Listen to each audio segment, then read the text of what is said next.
ഇരുമ്പ് അബ്ദുള്ളയെ മിസ് ചെയ്യുന്നുണ്ടോ? ഒബ്വിയസ്ലി ഇരുമ്പ് അബ്ദുള്ളയും ഇന്റർപ്രിറ്റ് ചെയ്യാൻ ശ്രമിക്കണം. ഒരുപക്ഷെ വിജയ് ബാബു ആയിരിക്കും അദ്ദേഹത്തിന് ഏറ്റവും നല്ലൊരു കോമഡി സീൻ അദ്ദേഹത്തിന്റെ ഏറ്റവും അവസാന സമയത്ത് കൊടുത്തിട്ടുണ്ടാവുക. അല്ല അത് അദ്ദേഹത്തിന്റെ ഒരു ഫേവറേറ്റ് ആക്ടറാണ്. പല സിനിമകളിൽ ഞങ്ങൾ ഒരുമിച്ച് അഭിനയിച്ചിട്ടുണ്ട്. ഇതില് വലിയ ഫേമസ് ആയ ഇത് എന്താ പേര് പറയാൻ താല്പര്യമില്ല. പേര് ഇതൊരു പറയണ്ട. ഒരു അനോണിമസ് കോളാണ്. പറയണ്ട. അയ്യോ! എനിക്ക് മൊബൈല് നോക്കിയിട്ട് ഇരുമ്പ് അബ്ദുള്ള കോളിൻ. അപ്പൊ ട്രൂ അദ്ദേഹത്തെ കോളർ. മിസ് ചെയ്യുന്നുണ്ട്. നമ്മുടെ പാപ്പന്റെ വീടിന്റെ ആധാരമൊക്കെ അദ്ദേഹത്തിന്റെ കയ്യിലാണല്ലോ. അതെ, അതെ, ആ അതെ, അതെ, അതെ. അപ്പം അത് നോക്കാം എന്താ എടുക്കാൻ പറ്റുമോ നോക്കട്ടെ. പഞ്ചായത്ത് പ്രസിഡന്റ് ഉതുപ്പ്. ഉതുപ്പൊക്കെ ഈ ടെറൈനിൽ ഇല്ല. ഉതുപ്പൊക്കെ ആകെ ക്ഷീണിച്ച് ഓഹ്! പോയിരിക്കാ. ഈ ഓഹ്! ടെറൈനിൽ ഓഹ്! ഉതുപ്പില്ല. ഓഹ്! Okay, okay. പാപ്പന്റെ അമ്മ മറിയമ്മ? അവരൊക്കെ ഉണ്ട്. പാപ്പനോട് കലിപ്പാണ്. ആ, കാരണം വീടിന്റെ ആധാരം തിരിച്ചെടുക്കാൻ പറ്റിയിട്ടില്ല. ആ. പിന്നെ ഉള്ള പൈസ എല്ലാം സ്വത്തുക്കളെല്ലാം ഇപ്പം ദാരിദ്ര്യത്തിലാണല്ലോ. അപ്പൊ പാപ്പനോട് തീർത്താ തീരാത്ത കലിപ്പുണ്ട്. ഉം. ഹക്കീമിനൊരു തിരിച്ചുവരവ്? സഖാവ് ഹക്കീം. പറയാൻ പറ്റില്ല. ആ. അണ്ണലി സാബും ടീമും എങ്ങനെ? അല്ല അവരൊക്കെ ജയിലിലാ. ഓ! ഓ! ഓ! അവരൊക്കെ ഓക്കെ. ജയിലിലാണ്. Okay, okay.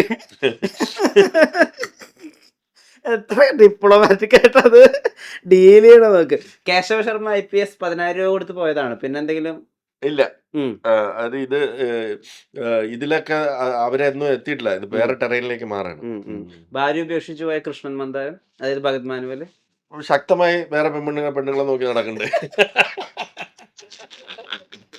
ഹരികൃഷ്ണൻ ലോലൻ ആ അദ്ദേഹം എന്തെങ്കിലും രീതിയിൽ ഇതിൽ ഭാഗമാവോ ഇനി? അദ്ദേഹത്തിന് ഹരികൃഷ്ണൻ ഉണ്ടല്ലോ. ഹരീഷ് ഉണ്ടല്ലേ? ഹരികൃഷ്ണൻ ഉണ്ടല്ലോ. ഈ ഫുക്രു ആരെങ്കിലും റീപ്ലേസ് ചെയ്യുന്നുണ്ടോ? അല്ല റീപ്ലേസ് അല്ല. അത് കഥയുടെ ഭാഗമാണ്. ഓക്കെ, ഇതിനകത്ത് ഒരു ഓക്കെ, ഓക്കെ, ഓക്കെ, മൂങ്ങ ഓക്കെ. എന്ന് പറയുന്ന ക്യാരക്ടറിന് എന്ത് സംഭവിച്ചു എന്നുള്ളത് അത് കാണാം. നമുക്ക് ഉം, കാണാം. ഉം, ഉം, ഉം. മൂങ്ങ നല്ല കുടിക്കായിരുന്നല്ലോ. ആ, അതെ, അതെ, അതെ. കുടി നിർത്താനായിട്ട് അവിടെ വിട്ടിരിക്കുന്നതെന്നാണ് എനിക്ക് തോന്നുന്നത്. ബാസ്റ്റിൻ പത്രോസ്. അല്ല ബാക്കി എല്ലാവരും അവിടെ തന്നെ ഉണ്ട്. അത് ആ. ക്യാരക്ടറിന്റെ ഭാഗമാണ്. ഇതെന്താന്ന് വെച്ചാൽ നമ്മൾ ആ. എന്തെങ്കിലും ഇട്ട് കഴിയുമ്പം ഉം, സോഷ്യൽ മീഡിയ അങ്ങ് അസ്യൂം ചെയ്യാണ്. ഉം. റീപ്ലേസ് ചെയ്തു അത് ചെയ്തു അങ്ങനൊന്നുമല്ല. അല്ല കാണുമ്പോൾ അതൊക്കെ കറക്റ്റ് ആയിട്ടുള്ള ഫ്ലേവേഴ്സ് അതിനകത്ത് ഉണ്ടാവും. ഫൈനലി സോഷ്യൽ മീഡിയ ഒന്നാകെ ചോദിക്കുന്ന ചോദ്യം, എന്ന് ടീസർ ഡ്രോപ്പ് ചെയ്യും? 28-ാം തീയതി അല്ലെങ്കിൽ 1-ാം തീയതി ട്രെയിലർ. Okay, okay. ഒന്നില്ലെങ്കിൽ ഫെബ്രുവരി 22 അല്ലെങ്കിൽ മാർച്ച് 1 മാർച്ച് 1-ാം തീയതി. അതൊരു അനൗൺസ്മെന്റ് ഫൈനലി. അതിന്റെ സ്ക്രീനിങ് എങ്ങനെയാ? മറ്റേ ബുർജ് ഖലീഫയിലോ അങ്ങനെ നമുക്ക് അതൊരു ടൈം സ്ക്വയറിലോ അങ്ങനെ പ്ലാൻ ചെയ്യുന്നുണ്ടോ? അതൊക്കെ ചെയ്യാന്ന് ഞാൻ പറഞ്ഞു മിഥുനോട്. ആടല്ലേ നമുക്ക് മിഥുൻ എന്നോട് പറഞ്ഞ് ചേട്ടാ നമുക്ക് ബുർജ് ഖലീഫയില് ആ. നമുക്ക് വെക്കണം. വലിയ പടമാണ്. ടൈം സ്ക്വയറിൽ ഒന്ന്, പിന്നെ ന്യൂയോർക്കിൽ ഇവിടെ ഒന്ന്, പിന്നെ താജ്മഹൽ വേണോ, ഐഫൽ ടവർ. അപ്പൊ പറഞ്ഞു ഇല്ല ആടല്ലേ നമുക്ക് എന്തും ചെയ്യാലോ, നീ എവിടാന്ന് പറഞ്ഞാൽ മതി ഇതിനെ ഞാൻ എല്ലാം ഞാൻ AI ചെയ്ത് തരാം. ആടിന് നമുക്ക് എന്തായാലും ഓൺലൈനിൽ ഇട്ടാൽ മതില്ലോ. Make believe എന്നുള്ളതല്ലേ. അതെ, അതെ, അതെ, അതെ. നടത്തരാന്നാണ്. ഇത് നമുക്ക് എങ്ങനെ ചെയ്യണം എന്നുള്ളത് എൻ്റെ ഒരു ആഗ്രഹം എന്ന് പറയുന്നത് ഫൈനലൈസ് ആയിട്ടില്ല. ആഗ്രഹം എന്ന് പറഞ്ഞത് ഞാൻ പറഞ്ഞില്ലേ ആടെന്ന് പറയുന്നത് ഒരു 10 വയസ്സിനും 60 വയസ്സിനും വരെ അതെ, അതെ. എല്ലാവർക്കും പബ്ലിക്കില് ഒരു ടാർഗറ്റ് ഏജ് ഇല്ലാത്ത സിനിമ. ഒരു പബ്ലിക് ഇവന്റ് ആയിട്ട് പബ്ലിക്കായിട്ട് ചെയ്യണം എന്നുള്ളതാണ് എൻ്റെ ആഗ്രഹം. ഓക്കെ. സംഭവം ജനങ്ങളുടെ മുമ്പിൽ യെസ്. ഒരു ഹാളില് ആ. ഇരുത്തി ഒരു ഒരു ചെറിയ ക്രൗഡിന് വേണ്ടിയിട്ട് ഉം. അല്ലെങ്കിൽ സോഷ്യൽ മീഡിയക്ക് വേണ്ടി മാത്രം ഉം. ചെയ്യേണ്ട ഒരു ഇവന്റ് അല്ല. ഉം. ഇതൊരു പബ്ലിക് ഈവന്റ് ആയിട്ട് ചെയ്യണം എന്നുള്ള ആഗ്രഹം എന്ന് വെച്ചാൽ എല്ലാവരും വരട്ടെ, ഉം. സോഷ്യൽ മീഡിയക്ക് ഒക്കെ വെച്ചുകൊണ്ട് ഒരു പബ്ലിക് ഈവന്റ് ആയിട്ട് ചെയ്യാം എന്നുള്ള ഒരു ആഗ്രഹത്തിലാണ് നിൽക്കുന്നത്. വിനായകൻ ഇതിൽ പ്രധാനപ്പെട്ട ഒരു താരമാണല്ലോ. ഇദ്ദേഹത്തെ താരമായിട്ടും നടനായിട്ടും പ്രൊഡ്യൂസേഴ്സിനും സിനിമാ പ്രവർത്തകർക്കും വലിയ ഇഷ്ടമാണ്. ഉം.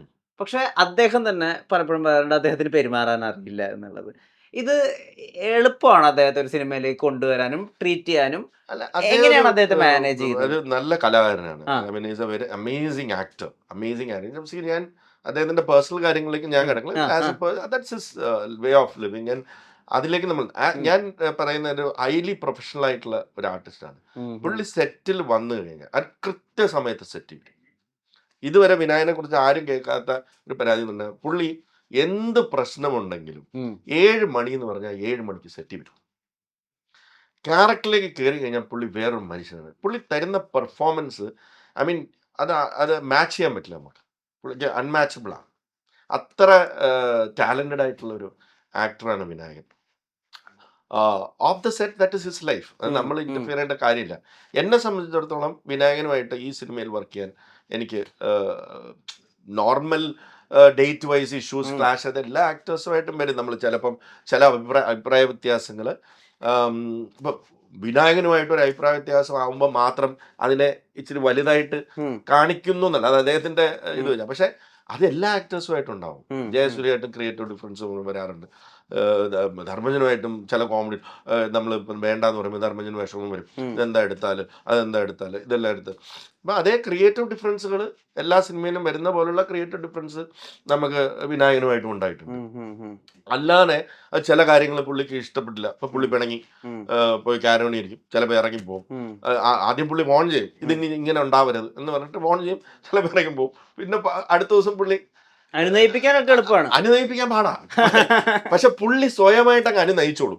പുള്ളി ഒരു ഹ്യൂമൻ ആണ്. അതായത് പുള്ളി കുറച്ചു നേരം ഇരുന്ന് ചിന്തിക്കുമ്പോ പുള്ളിക്ക് വിഷമം വരും. അതായത് അവര് എന്നെ കാത്തിരിക്കുകയല്ലേ, അതായത് ഇത്ര ആൾക്കാരല്ലേ, അപ്പൊ തന്നെ അസിസ്റ്റന്റിനെ വിളിച്ചിട്ട് ഞാൻ രാവിലെ 8 മണിക്ക് വരുമെന്ന് പറഞ്ഞേരെ എന്ന് പറയും. നമുക്കറിയാം ആ കോള് വരുമെന്ന്. അപ്പൊ പുള്ളിക്ക് അങ്ങനെ ചില ആദ്യം പെട്ടെന്ന് ദേഷ്യം വരുമെന്നുണ്ടെങ്കിൽ അപ്പൊ എന്തെങ്കിലുമൊക്കെ പറയും. പക്ഷെ പിന്നെ പോയി ഇരുന്നിട്ട് പുള്ളി തന്നെ സ്വയം അങ്ങ് അനുനയിച്ചോളൂ. നമ്മൾ അനുനയിപ്പിക്കാൻ നോക്കാൻ പോയാലാ പുള്ളി സ്വയം അനുനയിച്ചോളൂ. പുള്ളിക്ക് അങ്ങനെ ഒരു ഹ്യൂമൻ നേച്ചർ പുള്ളിയുടെ ഉള്ളിലുണ്ട്. അത് പുള്ളി അത് സോർട്ട് ചെയ്തെങ്കിൽ വന്നോളൂ. മമ്മൂക്ക ഉൾപ്പെടെ അദ്ദേഹത്തെ ഇങ്ങനെ ചേർത്ത് നിർത്തിയിട്ടാണ്. അതെ, അത് ഇതുകൊണ്ടായിരിക്കും. പുള്ളി ഒരു ഉള്ളിന്റെ ഉള്ളിലൊരു പാവം മനുഷ്യനാണ്. ഉള്ളിന്റെ ഉള്ളിലൊരു പാവം മനുഷ്യനാണ്. അപ്പൊ അത് പുള്ളിക്ക് ഇച്ചിരി സമാനമായിട്ട് പുള്ളി തന്നെ ഇരുന്ന് ചിന്തിക്കുമ്പോൾ പുള്ളി തന്നെ അങ്ങ് സ്വയം മാറിക്കൊള്ളു. എന്നിട്ട് അടുത്ത ദിവസം വന്നിട്ട് പറയും ഞാൻ ഇങ്ങനെയാണ്, ഞാൻ അങ്ങനെ എന്നെ അടുത്ത് വിളിച്ചിട്ട്. നമ്മളത് കേൾക്കും. ഉപദേശിക്കാറുണ്ടോ എന്നെയോ? അല്ല, അങ്ങോട്ട് ഒരു സുഹൃത്ത് നീ ഇന്ന് ഇന്ത്യ അറിയപ്പെടുന്ന ഒരു വലിയ അതിലേക്കൊന്നും പോകാതിരിക്കുന്നതാണ്. ഐ മീൻ അസാമാന്യമായ നോളജ് ഉള്ള ആളാണ്. അതെ അതെ അതെ. ഐ മീൻ പുള്ളി ഏത് ടോപ്പിക് കൊടുത്താലും അതിനെ കുറിച്ച് ആധികാരികമായിട്ട് സംസാരിക്കും. അങ്ങനെ ഒരാളെ നമ്മളെന്ത് ഉപദേശിക്കാനാ? ജയസൂര്യയിലേക്ക് വരികയാണെങ്കിൽ അദ്ദേഹം ഏകദേശം 3 വർഷമായി ഒരു മലയാളം സിനിമ ചെയ്തിട്ട്. ഒരു സിനിമ ഓൾറെഡി ചെയ്ത് കഴിഞ്ഞിരിക്കുന്നു. 2 വ്യത്യസ്തമായ 2 ജോണറിലുള്ള 2 നല്ല സിനിമകളല്ലേ വരുന്നത്. അപ്പൊ അതിന് ഞാൻ ആദ്യം വിചാരിച്ചത്, ഞാൻ പലപ്പോഴും ഇങ്ങനെ ചിന്തിച്ചിട്ടുണ്ട്, ജയൻ എന്തിനാണ് ഇത്രയും, നമ്മുടെ ഒരു സുഹൃത്താണ്. അപ്പൊ 6 പടങ്ങളോളം ഞങ്ങൾ ഒരുമിച്ച് ചെയ്തിട്ടുണ്ട്. അപ്പൊ ഇത്രയും വർഷം കത്തനാറിന്റെ സ്ക്രിപ്റ്റ് ആദ്യം കേട്ടത് ഞാനാണ്, അത് അനൗൺസ് ചെയ്തത് ഞാനാണ്. അപ്പൊ അതിന്റെ ഒരു മാഗ്നിറ്റ്യൂഡ് എനിക്ക് അറിയാം. ആ സമയത്ത് നമ്മൾ 3 പ്രോജക്ട്സ് ആണ് പ്ലാൻ ചെയ്തത്. ഒന്ന് ആട്3, 2 സത്യന്റെ ബയോപിക് നമ്മൾ അനൗൺസ് ചെയ്തിരുന്നു. അപ്പൊ അതിന്റെ കൂടെ കത്തനാർ. അപ്പം ആ സമയത്ത് ഈ 3 എണ്ണം വലുതെന്ന് പറയുമ്പോൾ അത് back to back to back 3ഉം 2 വർഷത്തോളം വേണ്ട പരിപാടികളാണ്. അപ്പം എൻ്റെ അടുത്ത് ജയൻ ഡിയർ, ഇത് 3ഉം നമുക്ക് ചെയ്യാൻ പറ്റുമോ അതോ നമുക്ക് വേറെണ്ണം മാറ്റി ചിന്തിക്കണോ? അന്നേരം മാറ്റി ചിന്തിക്കുന്നുണ്ടെങ്കിൽ ആടായിരിക്കില്ല എന്തായാലും, കാരണം ആട് എൻ്റെ ഫ്രാഞ്ചൈസിയാണ്. പിന്നെ സത്യന്റെ ബയോപിക് ഞാൻ പൈസ കൊടുത്ത് റൈറ്റ്സ് വാങ്ങിച്ചു വെച്ചിരിക്കുന്നത്, ഫാമിലിയുടെ കയ്യിൽ നിന്ന് അതിന്റെ റൈറ്റ്സ് വാങ്ങിച്ചിട്ടുണ്ട്. കത്തനാർ എന്ന് പറയുന്ന ഒരു സ്റ്റാൻഡ് ലോൺ പ്രോജക്റ്റ്.